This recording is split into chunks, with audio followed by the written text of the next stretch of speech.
So real estate, one of the things that we want to talk about today is, just being a real estate agent and growing a team and joining a team and being a solo agent. We get people in our office ask us quite often, are you going to join a team? Why aren't you joining that person's team? Are you building your own thing? Yeah. I've been doing this now, and I know you are similar, to about 10 years. I'm still trying to kind of figure out the route that I want to go. Yeah. I feel like I'm having not a midlife crisis, but how you've been doing something and then you're think, okay, is that really the direction I want to go? And I've been thinking about that with building a team. When I first got into real estate, building a team and having a business really intrigued me. Mm-hmm. And what also intrigued me was being able to build a business and one day walk away and have business still being done. I think that's the benefit of having a team. Mm-hmm. Another aspect of the team that I liked was, being able to leverage some of the tasks that I didn't want to do. Yeah. And it doesn't really excite me to be by myself. In working by myself alone and having success by yourself. Yeah. That doesn't sound fun to me. So I think the whole aspect of a team is very, I think, interesting, especially in today's day. But I think what I have found out, it's much harder and a lot more pressure. It's more responsibility. And so 100%. Much more. So what are you hoping for your business as far as building a team, joining a team? What are you thinking right now? There's a lot of ways to do it. Obviously, real estate will start moving you in different directions, and you'll start to feel like you're in some kind of crisis trying to figure out what to do next. I do like the idea of building a team for the right reasons. So back in the day, I just wanted to do it because that's what everyone was doing. And That seemed like the right way to go. But over time, I've thought maybe I just want to be a solo agent. Right. Maybe I just want to do this myself. Because sometimes it could be easier. It's easier. It can be more profitable. Right, for sure it is. The other problem with that is your time. And if you have to be there all the time, then you're working, you're not really getting that freedom. Right. So building a team, I think, is the best way to go, or at least being on a team. Somewhere where you have a community and you have others around you so you can grow together with people. For sure. And when you have a team of your own, you have to pour into those people. Right. And that can be taxing for sure because you're trying to get people to grow. You're watering that, whatever it is you're trying to grow, right? Day after day, not seeing it go, right? So you got to get those people going. But I think for me, that helps me because it makes me commit to showing up every day, showing up at my best to be able to do it for other people. And it's kind of like with family and kids. I kind of see it that way, right? Right. Where once you start having kids, you start realizing that you're not living for yourself anymore. You're living for other people. Yeah. And it helps you do what you want to do at a higher level. And I think having a team does that too. It's like, hey, well, you guys should all be calling. All right, you know what? We're going to call together. Exactly. I'm going to be here. Now I'm calling now. I'm doing this stuff. So now we're doing it together. And I think it helps. Even if you have a little bit of someone to do it for, I think it will help anyone grow at a higher, faster rate, a higher level. Yeah, no, for sure. And I think that a couple of things that I've been reflecting on, because what you're saying is right. If you're a small man shop, it is way more profitable. Yeah. You probably have to sell a quarter amount of homes to equal the same net, maybe even less, than a big team. We know a couple of people in our office that they have to sell 100 homes for us to sell 20, and we probably make about the same.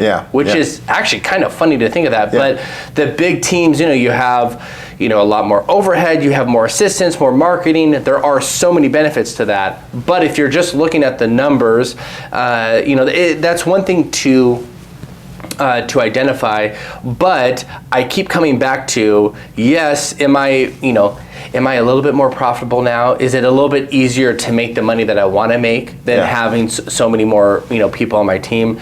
But the problem is like I said before, you're doing it by yourself. And it's like playing football by yourself. Yeah. Playing a sport.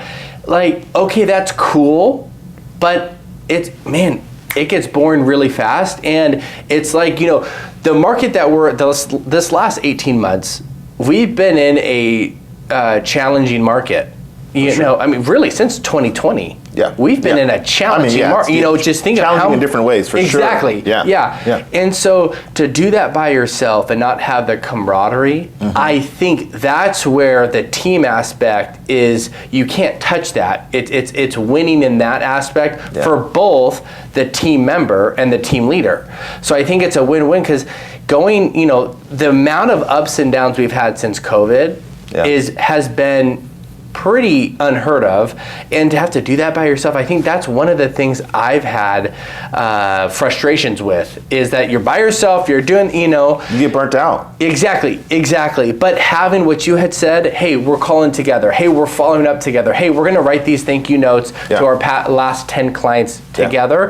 Having that system to where you just show up, that's really attractive, and I think that's a really attractive thing for people that are just joining and getting into real estate. I think you need that, you know, because to be solo today with 7.5%, 8% rates in this market, agents are dropping like flies right now. They are dropping, and so are loan officers. So I think that better together. And that's one thing that I've been really, okay, so what do I want? I don't want to be by myself. I don't want to work out of my car.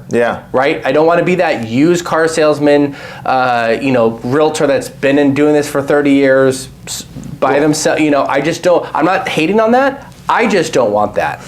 I think about it this way, because we both obviously love real estate investing, for right? sure. And we talk a lot about that. And we've known that you can buy so many units by yourself. But even the guy that Open Door Capital, right? Brandon Turner or Grant Cardone, any of these guys that are doing huge investments, they understood at a certain point, in order for me to scale, I can't do it alone. For sure. No one succeeds alone, right? So they got to get other people there to get the fire even bigger and be able to grow. So I think I'm at a point where I'm realizing that in my business more than ever, where I just have to not bring bodies in, I know, but I got to get the right people in that want to do it and want to grow, and that'll be powerful. Because you can also hire the wrong people, and that'll burn you out too. I've heard others say that as well. Like Ben, I think when he first was building a team, he brought on bodies and then realized, oh, his production almost kind of went down by just, you know, filling up. I think he had like 100 people or 100 buyers agents or something, and he calls them the cream of the crop. And so I think there is that to consider too. But I know it's you know, but the con for the person building the team is that there is, we've seen this with many people that we know that have a smaller team going big.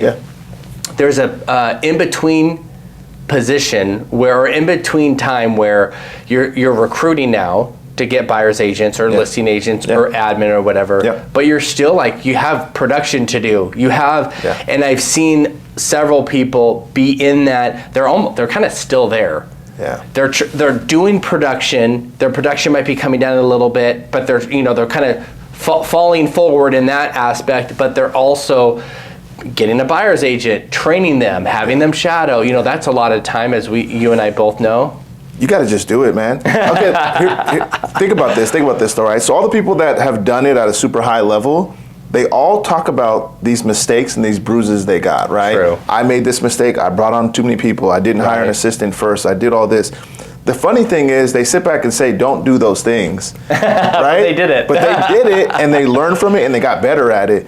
I almost think it's just part of paying your dues. You almost have to make those mess ups and just say, I'm gonna bring on bodies. I'm gonna learn the hard way. You can try to not do it that way and try to do it perfectly, but you're probably not going to learn as fast, and you're not going to get the same amount of lessons that they got.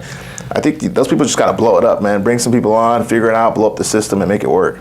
Yeah, I think that's what I have learned after, like, you know, learning and reading so many different books and following so many different people on social media is, instead of listening to what people say, listen to what they're doing. And like so many people I've in the realm that I follow, it's a lot of like financial advice, and if you're not willing to put your money where your mouth is, or if you are putting your money where your mouth is, I actually now like think what you're saying is valid, because you're actually doing what you're saying. And I think that it's one thing to talk about the action. A lot of people talk about maybe doing the action, but it's another thing of actually doing that. putting your money where your mouth is and doing that. And so as far as people, what they have done, it's like, well, they blew it up, right? They fail forward. They fail forward, and I know myself, almost the only way I learn is not necessarily the hard way, but me getting my hands dirty, learning and making an adjustment, and doing it again and making an adjustment, and trying not to overcomplicate the dang thing, but just doing it. And like, and I feel like that's one thing I've been also thinking of is real estate. Like, yes, we want to listen to some of our leaders, but this is also entrepreneurship. Yeah, it's a business. This is a business, and I think that entrepreneurship and starting a business and growing a business, you just need to come up with a plan, do the action, and make that critique. So it's kind of what you're saying. Get your feet wet, just do it. You got to make mistakes. I think everyone doesn't want to make mistakes because they don't want to mess up. They don't want to look bad. They don't want to do the wrong thing. But the truth is the lessons are in the mistakes. Right. You just got to go forward, mess up, and now you're going to learn that lesson better than anyone that avoided it because they didn't want to make that lesson. Right. You know why you should avoid it, and you know what to do better next time. Right. So, I mean, we know you got to do it with people. So you can do it with the small team, you can do it with the big team, but the last thing you want to do is by yourself. Yeah, for sure. Especially if you have a family and you have other life outside of this world of real estate will consume you. But if you got other things you got to do, you definitely want to have people with you and delegate, know what to delegate, who can support you, and grow together and build a nice, strong community that way. Yeah. So, okay. I agree, and I also have a family too, and that's another aspect of the team that I like of starting or creating or continuing a team is that it can operate when I'm not operating 100%. On that, or if I'm focusing on another aspect of business or investing, it's someone's showing property, they're doing open house, whatever. So let's say next year, from now through next year, what does that look like? So so you want to continue building a team? I do, yeah, 100%. And I think I do too, but I'm figuring out what does that look like for the next 12 months. So until, would you bring on 1 or 2 additional buyer agents?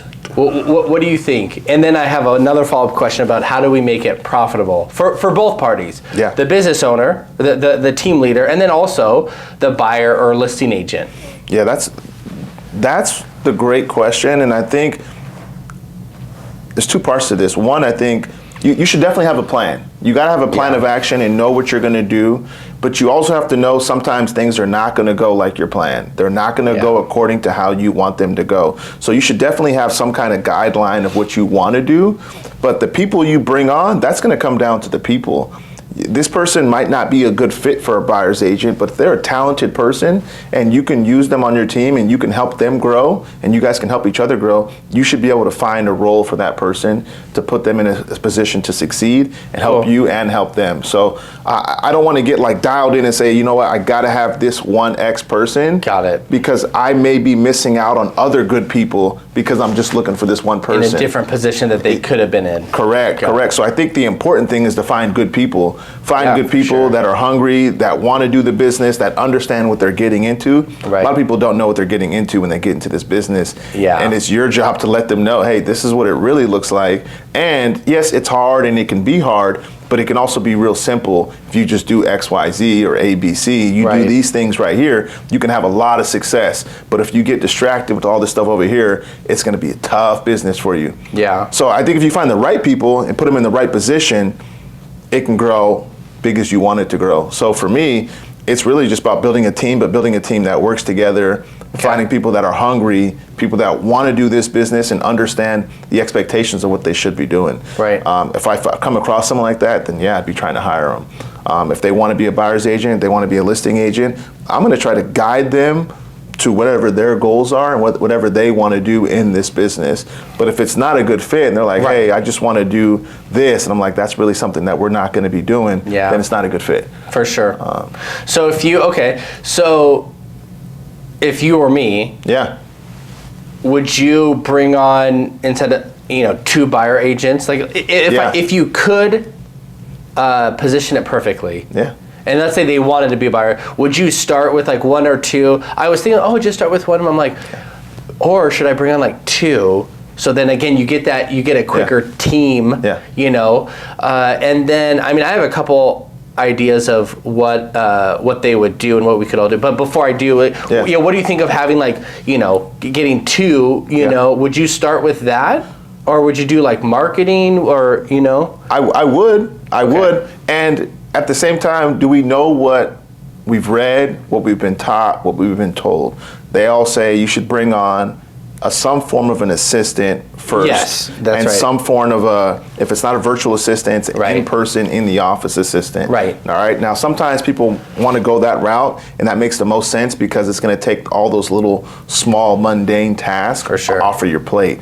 Now, once you start bringing on a number of agents, those tasks got to go somewhere. So if you don't have someone taking care of it, you're going to end up taking care of it. You become the admin. Yeah, you become the admin. So either you get really good at doing both, or you have to eventually bring someone in. So I think you can bring agents on, but you have to know at some point that admin role is going to start getting shaky. It is. And someone's going to have to supplement that role. Yeah. The problem is, like, the in-person, what I have found is, even though it's so helpful, the in-person, like in the office, is just very expensive.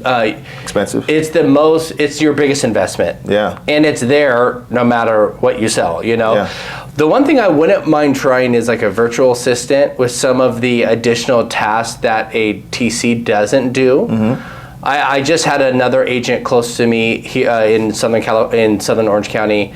He actually but worked out a deal with his current TC to where she actually does, he obviously overcompensates her for it, but she does it almost like admin work. Mm-hmm. He pays her more, like double TC fee, and then I think she sets up the sign, puts up the lockbox, works out the disclosures with the seller. So she does more of a typical admin, but he's not, it's based on per deal, which I think that's kind of interesting. But the virtual assistant, and we, you know, that we can talk about that later, but that's something that I would consider, because I can already tell, even right now, it's pissed me off with the admin work, and there's so much stuff that's falling through the cracks. So that is one thing. If you bring on two, there's going to be, now they're not going to do the same production that I'm doing in the first year, you know.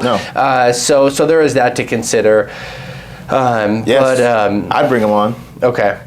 Oh, worst thing happens, it just doesn't work. You go back to where you were. Exactly. Yeah. Or you learn something, you get some really nice talent, you have someone, you build something nice. I mean, those people can help you other ways. I mean, there's some people that are buyer's agent, they're like, I need money now. Can I do some admin work for you? What can I do to take some stuff on your plate? True. So it's yours. You can be creative with it as you want, but if you guys find a wheel, there's a way to make it happen. I 100% agree with that. Yeah. But that's one thing. Bring on two. And then honestly, I think I might.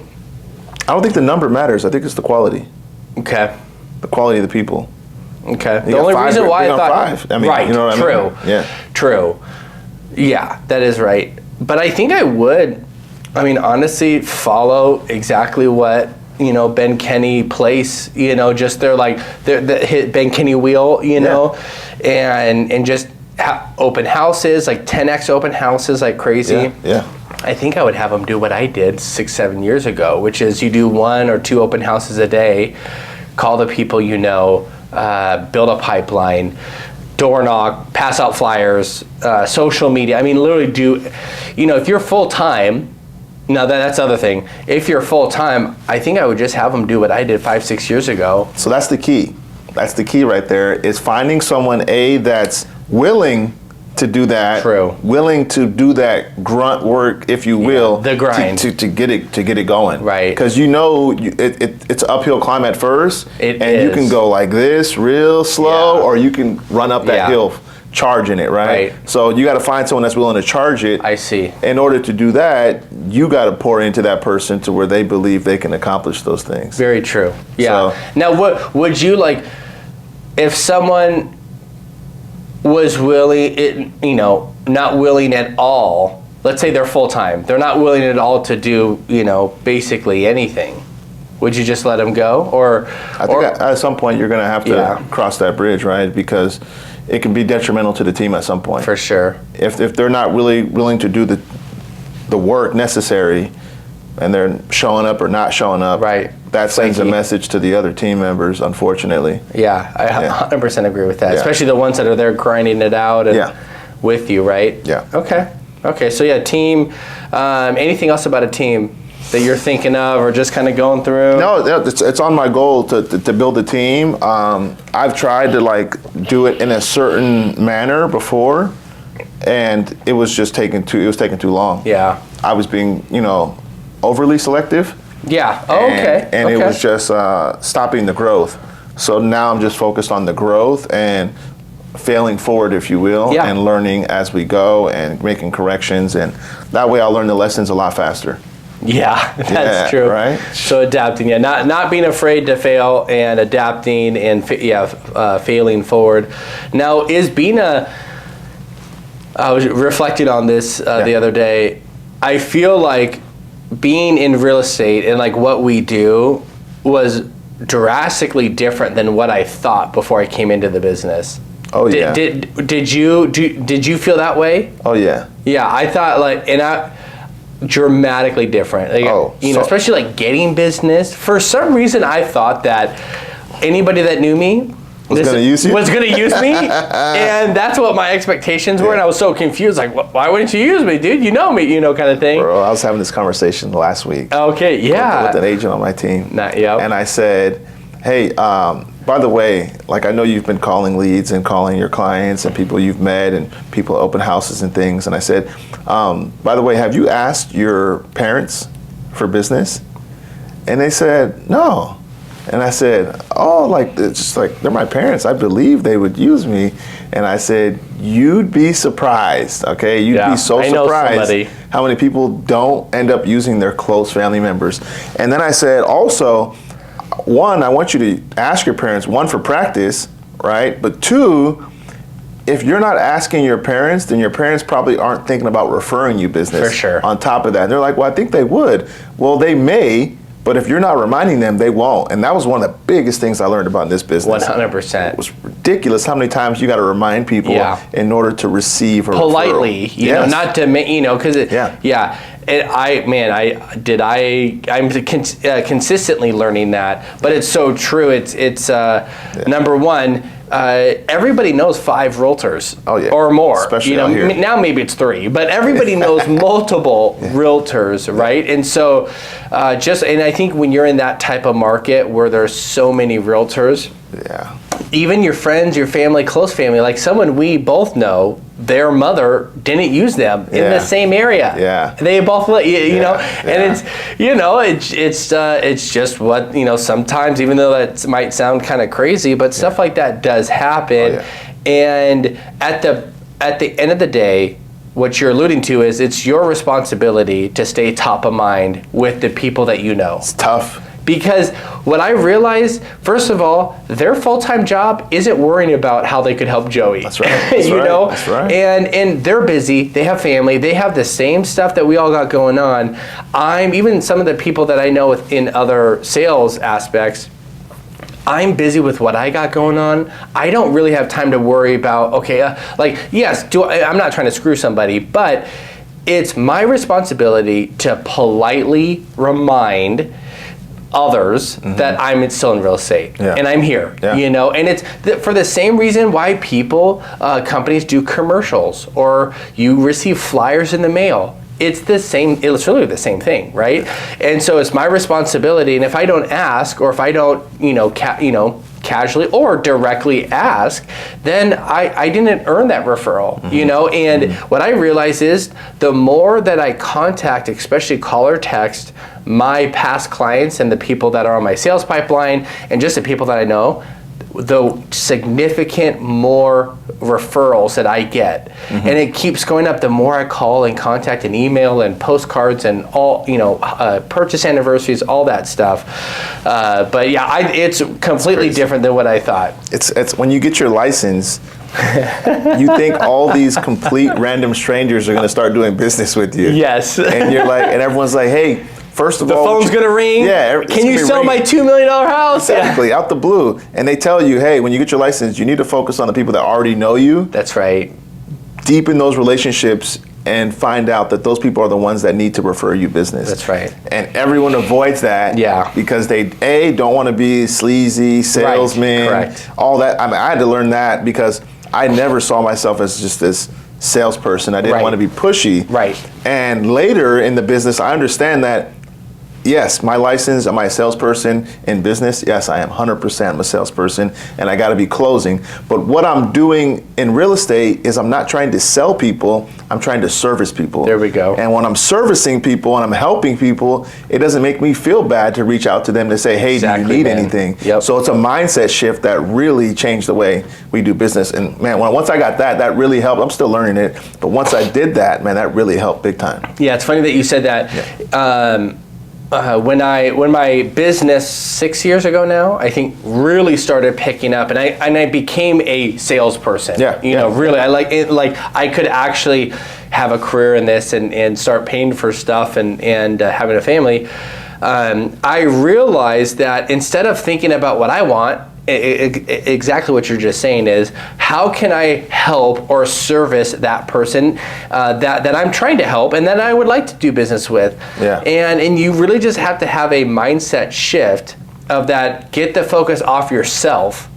When I feel bad about if I lost a deal or someone, I'm only thinking about myself. And so now as I follow up with past clients and especially my sales pipeline, one of the things I ask is, hey, is there anything I can do for you right now? Is there anything that I can do for you right now? If not, no worries, just that I say hi, connect with you. Rates are this %, whatever. Is there anything I can do for you right now? Nice. Yeah. And just that, no, that's not the only thing I say. No, that's great. That's a great line, though. Just that, it's like, hey, you almost can't hate on that. Yeah. And there are times to be direct, and then there's times, this one is indirect, of following up and just, hey, what's going on? Are you still buying or selling or investing? That kind of thing. Yeah. And just the focus is off me and it's on them and on what they're looking to accomplish. And you're able to, I feel like, sleep better at night, and I was able to let stuff go more when I was stopped focusing about only what I wanted and how that person, screwed me and didn't use me. Yeah. It's like, well, maybe someone they knew just got in the, there could be so many different things, or maybe I just dropped the ball and I wasn't the best at that time for them. That does occasionally happen. But a lot more work. I think real estate sales, there's a lot more stress. Than I thought there was going to be, and getting the clients getting business was actually harder than what I thought it was going to be. Oh yeah. And what else? Well, to do one deal, that's not that much. It's like, really? And that's why people have the false connotation about real estate agents, because they see them do one deal and they're like, I could be an agent, I could do one deal. Oh, you didn't do that much, you did this.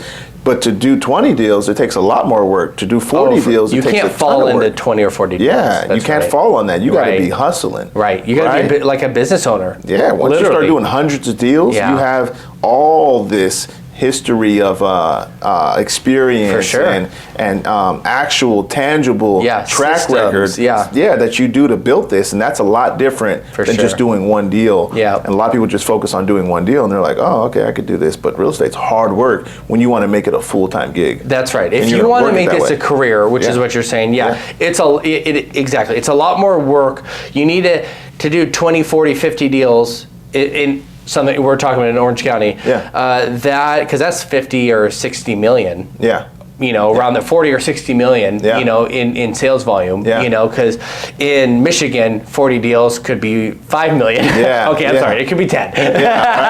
Seriously, but it could that being said is, you need to have systems, you need to have like pillars of business, you need to be thinking and acting like a business owner, which is what you're saying. It's crazy. But anyways, okay, so that's, getting into just what we thought being a real estate agent was going to be like.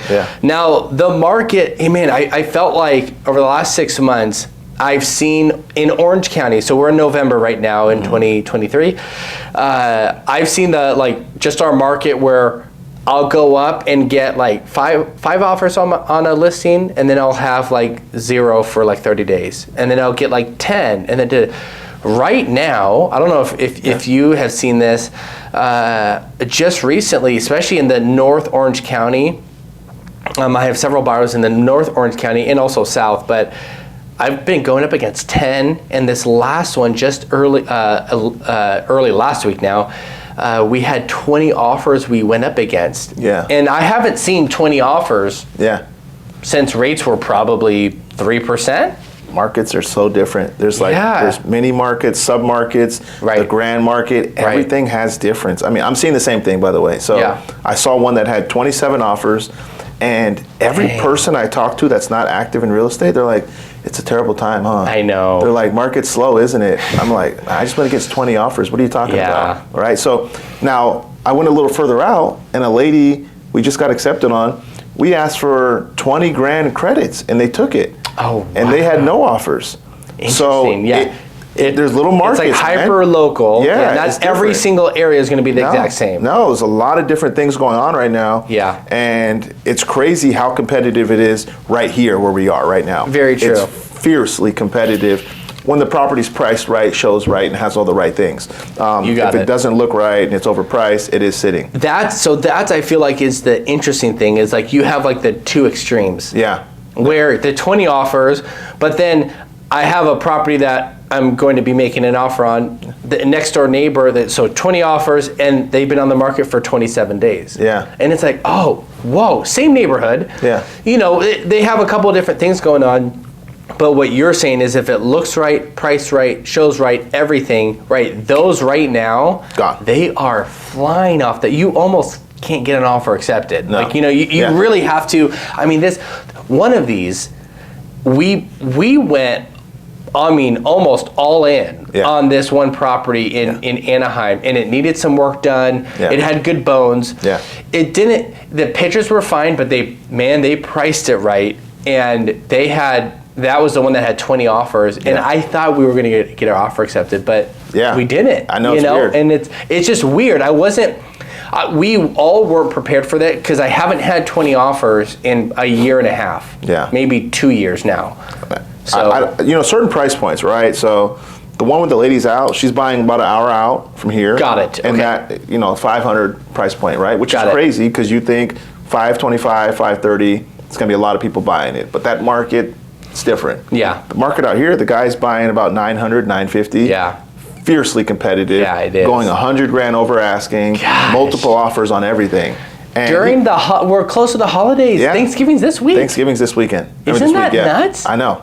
And we're having what you're just saying, battling. 27 offers. But it's the inventory. So that's why no matter what everyone's telling you, as far as the news, the media, and people out rates, there, it's economics. We learned this in high school. Supply and demand is the problem. Yeah. That's the only reason this market is the way it is right now. For sure. Until we get more supply, you're going to see demand rise. It's economics. It can't change. I know. That's because Pat David, I really respect that guy. Yeah. I think he is super smart.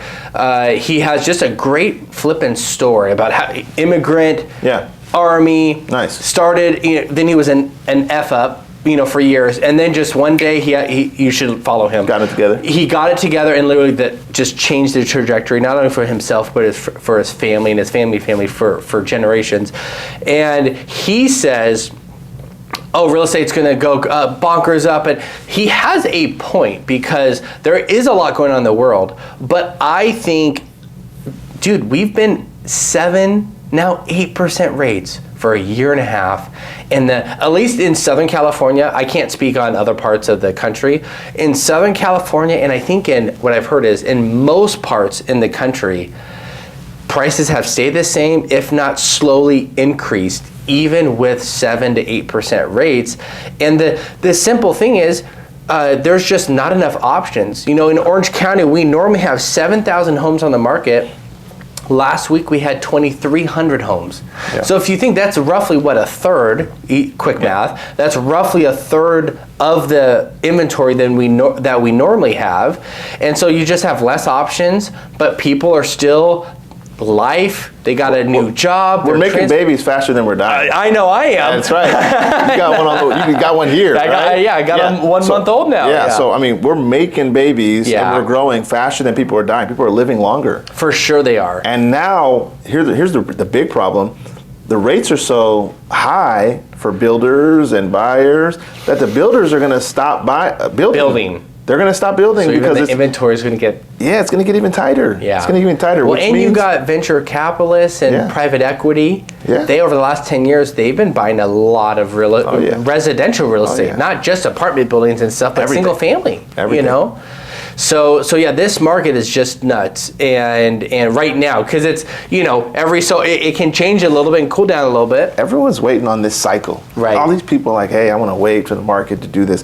It's going to go like that. It's going to go so fast. Whenever this cycle does come, we don't know when it's going to come. True. But whenever this downturn comes, it's going to come and go so fast, man. I agree. You got to be ready, standing on the sideline to take action. A lot of people that say they're waiting, they're not going to be ready, man. It's going to come so quick. They're going to be so scared when it happens. And before you know it, we're going to be out of it and prices are going to be up another 30, 40%. With low rates, exactly. No, I completely agree with it. And I have a couple thoughts because I do think the market can shift. See, I've been in real estate since 2013, early 2013. It was late 2013. And once I got in the business, everybody has been telling me, Joey, be prepared for the market to crash. Like the day I got into real estate, I was like, oh shoot, did I pick the right career? Because I was like, everybody's telling me the market's gonna. I've been saying this for 20 years. So I have a little, I have a little, a little bit of me thinks that, everybody's been telling me this and I haven't seen it. That's not the right way to think of it because eventually markets do shift. And everything can't be hunky-dory for, forever. But I think that what I saw through COVID, what the system, whether that's the government, the finance, the system did to get, kind of rebalance everything and all the money being printed and the rates going down. I mean, that's part of the reason why we're in this 7-8% rates now, and that nobody can afford anything because inflation's so high. But I feel like there's so many different levers that everybody's going to try to delay it as long as possible. So you should be prepared that it probably will come one day, but I just go back to inventory needs to dramatically increase in Southern California for prices to go down. Otherwise, maybe something will happen that it has never happened before where prices came crashing down with low inventory. That potentially could happen. I remember, Patrick Bet-David said, that when he got into the business when Lehman Brothers went belly up, and that was like BlackRock today going belly up. It's almost like they're too big to fail, right? So I think sometimes those unicorns do, fall over, and that could happen in real estate. But I think the difference with real estate today, I think I'm a little bit more hopeful. I'm prepared for a market crash. We should all be ready for that. We should be ready. But with a market crash is that people need a place to live in for housing. So yes, real estate is an investment, but it's also people have to live. You don't live on a stock, right? And a stock is a complete investment.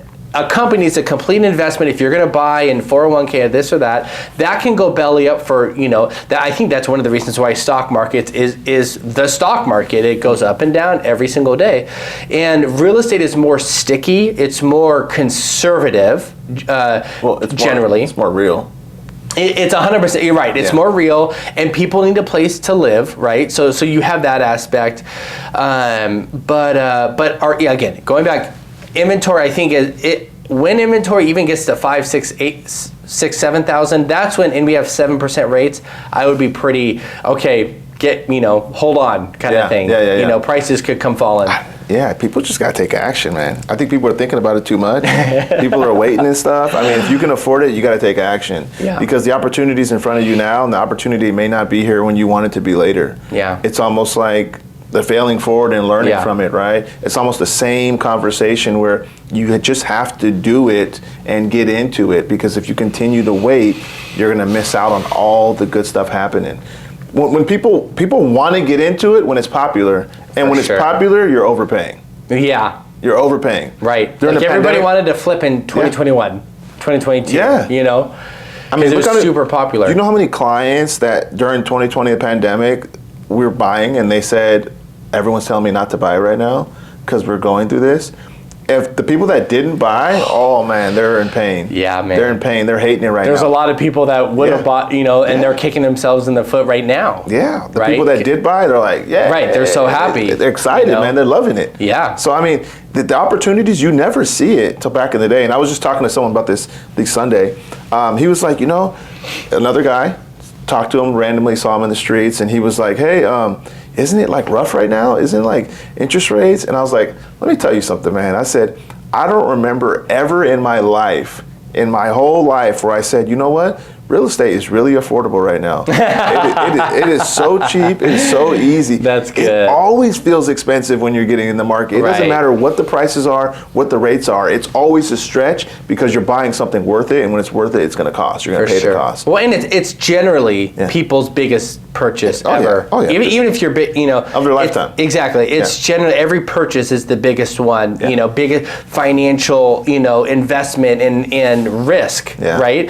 And you know, and if you think of timing the market, it's just, I used to, you know, think that I could time the market and time that, oh, this is what, it's like there are times when you could, there's times that, you know, you're probably mostly going to be wrong, you know, but with real estate, and I think with most investment vehicles, but especially with real estate, it has always gone up. Yeah. Over time. Oh yeah, there's gonna be little dips here and there. There could be massive dips. They go quick. But they always go up. 2008, by 2010, we were back up and running. Yeah. And that was one of the worst of our lifetime, right? The worst of the history of the USA. That's right. And it took about 2 years to get out of it. Right. And I remember because I bought my first property right before I became a real estate agent. Yeah. And that 2013, I was in my young 20s, and I remember, and I was like, oh, look, that's 15, 20 offers. And I was looking for months, and I'm like, man, what the heck is going on? Like, you know, and people at that time were telling me, oh, you're buying at the top end and it's going to crash, right? I'm like, I was doing the math, because I bought that property because I knew one day I would like to rent it out and go buy another one. Yeah. And I highly suggest that strategy for most people is buy it, live in it a couple years, or as soon as you can afford the next one, rent it out, as long as you can have some cash flow. And that one property, for whatever reason, I think it was like $50 a month in cash flow the day I bought it, if I were to just rent it out. So I'm like, okay, it's not necessarily in the best area that I wanted to be in, but I bought because I'm like, you know what, I could be here a year, 2 or 3. Yeah. I ended up being there 5 years. But I could just rent it out in cash flow, you know, from really day one.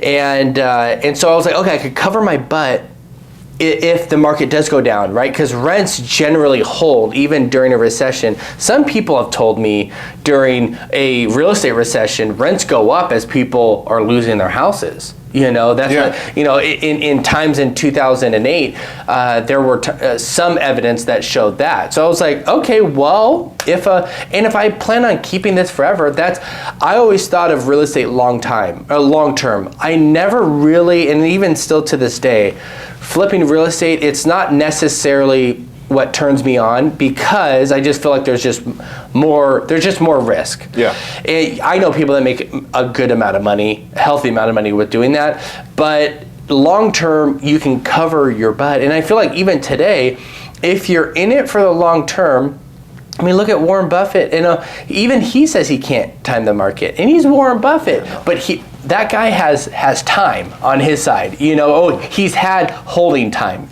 on his side because he's just waited. If there's anything that we've both learned, and this is what it is. I mean, you either have good luck or you got bad luck when it comes to timing the market. Right. But there really is no such thing as timing the market. It's all about time in the market, bro. Yeah, you got to be in it for a long time to see the reward. It's a long-term play. If you're thinking short-term, you're only going to look at short-term gains. You're not going to get the true wealth out of it. So it's time in the market, not timing the market. Everyone's trying to time it, but that doesn't do anything. Right. There's no point. Right. All the time you wasted. You could have been in it. Exactly. Right. Well, that's actually another learning lesson that I saw that helped me out in real estate investing is that I've had clients from 2013 are still waiting to buy a house. Yeah. Well, and I'm like, dang, dude, the property I bought in 2013, I'm a third done with my tenant's paid. Yeah, your tenant's paid. And it's a third, and it's doubled in value. Well, and it's not just the value and the dollar amount. There's more to it. For sure. You can loan against it. Exactly. That's tax-free money that you can borrow against the house. That's right. You can rent it out. You got tax write-offs. Yep. You got all goes up in these appreciation, huge benefits. It's not just the dollar amount. That's right. You guys are counting the cost, and you're missing out on all the true value. Right. It's just so much more value there just than what it's worth today and what I bought it. There's so many things behind the scenes. I agree. That you're not even looking at. I definitely agree. But that was like so eye-opening is that, wow, man, that person, I'm like, oh man, you fully qualify, you can afford it, like blah, blah, blah, like what you're looking for. And I'm like, oh, that person still didn't. I was like, okay. And I'm not going to force somebody to buy a house. I'm not in that business. I'm going to give my opinion, especially if they ask it, and encourage and say, hey, these ones seem to make sense. But, I have a couple clients that are still waiting. And, think of what prices have done since 2013. Yeah. How much would prices have to fall to get to 2013 I remember level? Prices were like down there. Yeah.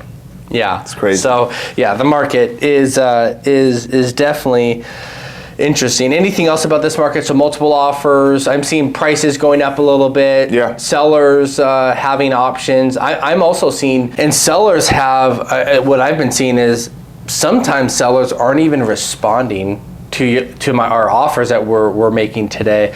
Like there's been a couple to where I thought that they would not get multiple offers. We wrote a somewhat okay offer, but it wasn't our best and final, and we didn't get any counters back from the seller. So right now, until I see something change, if I have a client that really likes a specific property, and that's that one that had 20 offers, I educated them. I said, listen, guys, we should think that we're not going to have a chance to go up or make any adjustments. Let's write our best and final right now at the very beginning. Otherwise, we run the risk that what happened just a couple days before, that the seller just chose a different offer and just walked away. If you have 20 offers, it's hard to negotiate with everybody. Sometimes a lot of agents are lazy, and I just don't think that they want to do the work of countering everybody. Which is seriously, silly. I know. Which is extremely silly. Yeah. You should always counter everyone. I know people want to counter the top offers, right? But some people do not lay it all out there, and they're willing to do way more if you give them a second chance. I completely agree with that. Yeah. But for whatever reason, I feel like since COVID, agents are just like super lazy and just not wanting to counter, or they counter to the top two. I tend to find sometimes the best offers start low to see what the seller's willing to do. They might not know that you're going to get multiple offers. Yeah. So to only counter like this, the one that was 20 offers, we were one of 5 that they countered. And I'm like, oh man, dude, I would have countered like everybody that was like right around list price or over. Yeah. And they were on the market for $825. We wrote an offer at $880. Yeah. So we went because I was like, hey guys, it's going to sell right around here. And I feel like we missed it by like $5,000. Yeah. But we were one of 5, and I'm like, man, you probably could have countered like 10 to 12 at least that are like solid ones. Now, if you're listed at $829, knowing that it's worth $880, and you write an offer at $750, I could, and especially if you have 20 offers, I could understand maybe not, or like telling them, hey, if you guys want to be included, you have to rewrite your offer. I would do something like that. But so many times we're not getting the chance to come up. Have you seen that? I see the same exact thing, man. Yeah. I mean, there's 20 offers, 27, and you're like, hey, what's going on with the offers? And they're like, we just took one. Right. And I'm like, oh, my client would have went up like another $60,000. Right. What do you mean you took one? Oh, well, they had 20% down or 25 or what have you. I mean, the sellers either aren't being educated or they're just kind of jumping the gun. And I get it. You want to take the offer that's going to close. That is true. It's not all about highest price. That is true. Because the highest price doesn't always close. You want to get to the closing table, but you should still give everyone an opportunity to put their best offer forward. That's right. Because you don't know what's out there until you ask. And right. if you just take an offer just because it looks good at the front, you may be missing out on a huge opportunity for yourself, for the seller, for everyone involved. For sure. I feel like you're doing I think we're both saying the same thing, that you're doing your seller a disservice by not countering most of, if not all, of the buyers that come in. You know, because again, you can't, an average buyer is probably not going to think you're going to get more than 5 offers. Yeah. You know, so unless you've done the due diligence of calling every buyer and saying, hey, how high are you willing to go? This is the area we're going to. Do you want me to include you, yes or no? Because you're definitely, if you can't get past this number, it's not happening. That's right. Unless you're doing that, in which most agents aren't, because we know they get busy, they get 20 offers, and they get flustered. Yeah. I mean, people are really getting flustered. I'm like, you can just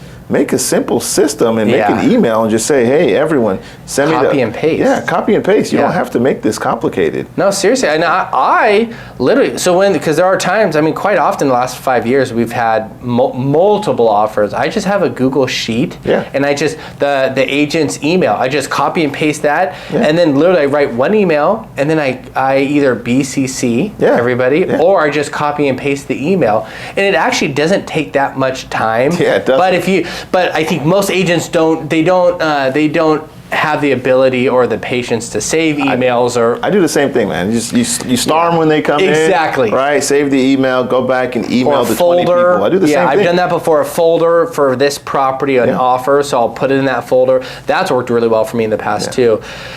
Before I started using Google for everything. But as a professional on the buyer side, we got to it's like, well, most agents are lazy. Likely we're not going to be included. So what do I do? So I have to educate my client that, listen, if you really like this home or you want a shot at it, we got to go all in. Right now we have to go all in. If it's not the property for you, let's forget about it. Let's go find the next one. But because otherwise, we kind of have to play the average realtor and what they're going to do, which is not much work. I mean, some do a great job, some don't. Right. Yes. Not everybody's a knucklehead. Yeah, because some guys are like, hey, we're counting everyone. You can expect to receive it on this date at this time. Right. And we're making a decision by this time. That's It's like, okay, what you said is what's happening. Yeah. So that's the right way to do it.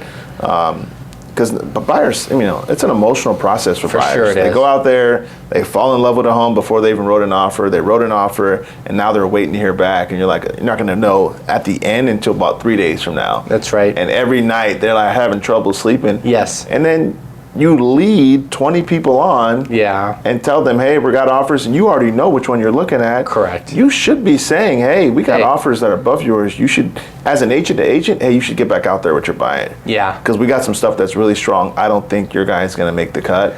Instead, and it's so helpful when they do that. I feel like that's when I can identify when a realtor is a professional. Yeah. Is when, and I just came across this, one of them had 15 offers, and she's like, hey, we have a crazy offer. Yeah. Do your best, but I'm just letting you know, we have a crazy, and I was able to set my clients' expectations better. Hey guys, let's put our best foot forward. Yeah. But we got to keep our options open. Somebody's not letting this house go. Most likely, we're not going to get this house. And I think that's a professional. And I think for some reason, most agents think you can't share prices with other people. Yeah. But you actually can. Yeah, you can. Now, if the seller says, don't say anything. Exactly. Talk to your seller. But you can say, hey, we have 7 offers over list price, and a couple of them, pretty healthy over that, because you have 20 agents calling you. What's going on? Versus you could, hey, this is kind of what's going on. Do your best, or get back out in the car, go show them something else. There should be a better way for the buyers, because it feels bad for the buyers. Yeah. I mean, oftentimes we win. A lot of times we win in those 20 offer situations, right? And we're like, we feel good for our clients. But when your client doesn't win, whether they can't compete financially or what have you, it sucks for them. And there should be a way to say, hey, you should probably continue looking because we're already getting to this point. And that's why we prep our clients. Hey, for sure. Even if we write an offer, we're still going to be looking at houses the next day. You got it. Until we get an offer accepted, because we're in a fierce market. Absolutely. Now, I don't know if this market, how long it's going to last. Right. It felt like we were starting to get back to a normal market. Yeah. And then it got real hot again for some reason. Yeah. So during the holidays. Yeah. So that's what I just can't figure out. Yeah, we were at like 8.2% 2-3 weeks ago, and now we're at like 7.5. Yeah. But that's 7.5 ain't low. Yeah. Now it's lower than 8.2. I think it's more than interest rates. I think it's confidence in so many different sectors of what the world's doing. Right. Real estate seems to be one areas that's pretty stable. True.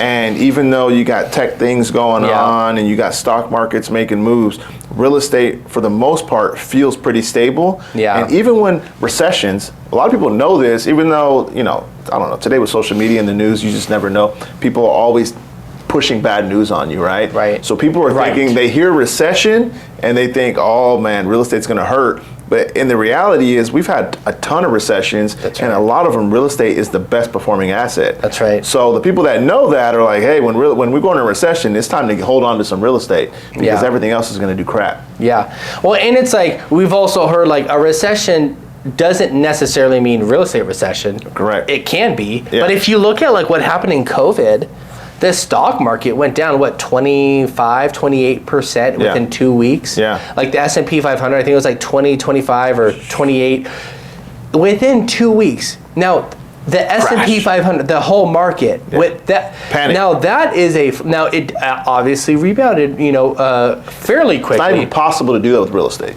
Right. I don't think we have seen that. No, you can't. Right. There's no way. You can't have values drop 30% in 2 weeks in real estate. That's true. It's impossible. Yes. Right. Yeah. Right. Yeah. No, that's true. Not in 2 weeks. Right. No, not in 2 weeks. Right. Right. Now, real estate has dropped, but it's not that quick. Yeah. But real estate during that time, it just kind of almost stayed the same, at least here in Orange County. Yeah, it did. Here in Southern California. So stock market went down 28%. Real estate kind of held, the prices held. Nobody really did anything for sure that first like month or so. Everybody was kind of, we don't, but then the economy, we had some confidence, rates went down, and then real estate took off like a madman. But, we'll see. I'm not saying there's never going to be a real estate recession. Yeah. I'm just saying I would think that the next one would be when inventory rises. Yeah. But why don't we finish up on this whole 1 to 4 units, 5% down thing? So we've seen that a lot. Oh yeah, I'm sorry. Last thing on this. I think a lot of people that get slapped around in real estate and they feel like they've been burned, right? And that's a bad investment, or you got to be careful. Whatever things you hear out there, a lot of times they're breaking the fundamental rules to real estate. And a lot of stuff that we're speaking on, good point, man. It's because we kind of already know a lot of these fundamentals. True. But the people that may be watching this or listening to this, they may not know all the things we know. Right. So when they hear us talk, they're like, oh, this guy doesn't know what he's talking about, or what about this scenario? We're talking about the core principles where you're keeping location the number one priority. Right. Because if you're buying in a bad location, a lot more things can affect your asset. For sure. A lot more things. If you're using bad debt and you're not getting the right type of financing, you can get screwed. Right. If you're not doing your due diligence and you're not doing inspections properly, you can get screwed. So there's a lot of things that go into that. I just want to say that because it may sound like, wise. We're realtors, we're biased. Right. Well, we know a lot of things that the average person does not know because we're in the business every day for decades, right? For sure. So the same is, you're talking about blocking and tackling versus throwing up a Hail Mary. Yeah, exactly. Right? It's like, we're not saying, or like if you're a financial advisor, it's like the S&P 500 index versus Bitcoin. We're not saying, yes, Bitcoin is an asset or an investment vehicle, but we're not saying like throwing up and doing something crazy. We're talking about like bread and butter, actual stuff that works long term. I'm telling you to buy real estate. I'm not telling you just to go buy any piece you see on the street. Exactly. There's a good investment and a bad investment. That's right. I'm not saying go make a bad decision and say good things are going to happen because LP said this is what happens. Right. No. We're not saying buy the first property that you see. No. It's like you are coming from the premise that you know the market. You know that location's one of the first things. A highly rentable area. Jobs are there. People are there. there. There's non-negotiables. Right. Is that market growing or is Right. it deteriorating? Is Right. it shrinking? Right. Are people leaving that city or are they coming Right. to that city? Are jobs leaving or coming? Right. Right? There's so many things you got to look at. And I'm keeping all those things in mind when we're having this conversation. Yeah, for sure, me too. This is not just, hey, anywhere you buy something, Right. you're going to do great. No, that's not true. That's right. Right. I 100% agree with You that. go to a population of one town, Yeah. 2 people in the city, and you're like, how come it's not, for tripling sure. in appreciation? That's not what we're talking about. That's right. So Yeah. I think that's why it's good to, I think, say that because that just is so simple to me. Yeah. But and you too. For us, yeah. Because we're in this every flipping day. Yeah. But for somebody that might be in the stock markets, right, or in financial Retail, services business tech, or whatever, yeah. they might not have that same just like for stocks for me, I need to do a lot of homework before I go do that stuff, right? Oh, heck yeah. So I think that's wise. Yeah. Wrapping up about the, I think was it Fannie Mae and Freddie Mac passed that 1 to 4 unit, and I think the benefit is it's a conventional loan that you can put only 5% down. Correct, 5%, right?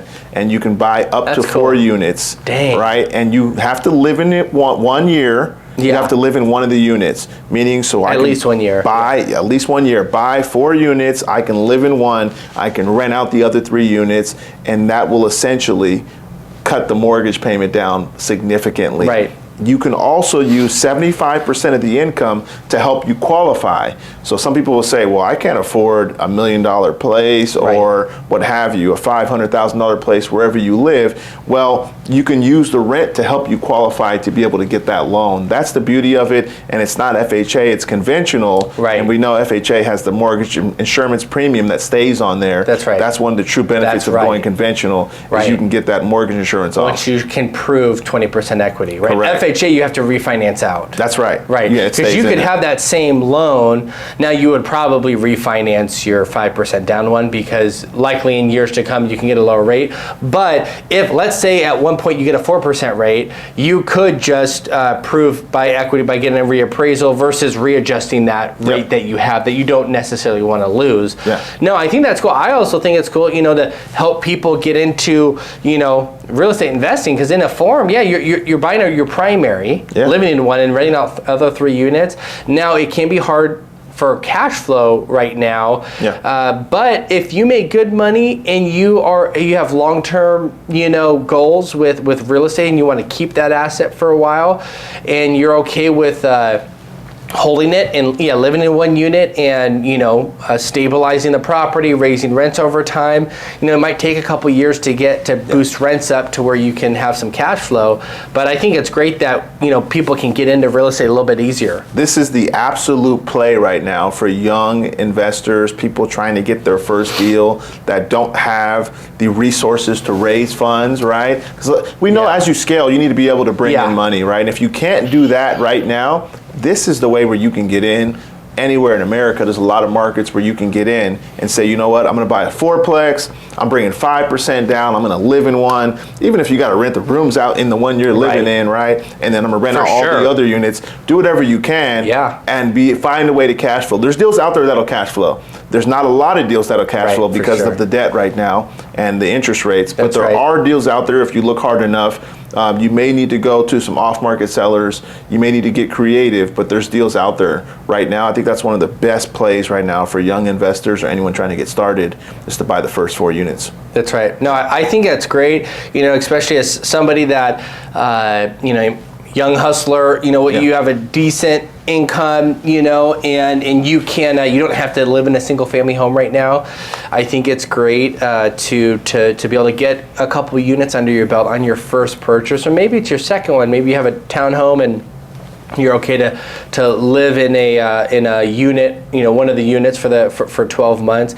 It's a great way to add units under your belt. And again, it's not for everybody because likely it's going to be expensive, that monthly payment. But if you can afford it and you can keep it and you can withhold, have that holding power, I think it can be a really, really good way to add units and build your wealth and long-term wealth with real estate. For sure. That's good, man. Well, if you guys have any questions, feel free to reach out to us. Have a great Thanksgiving and we'll see you later. Thank you.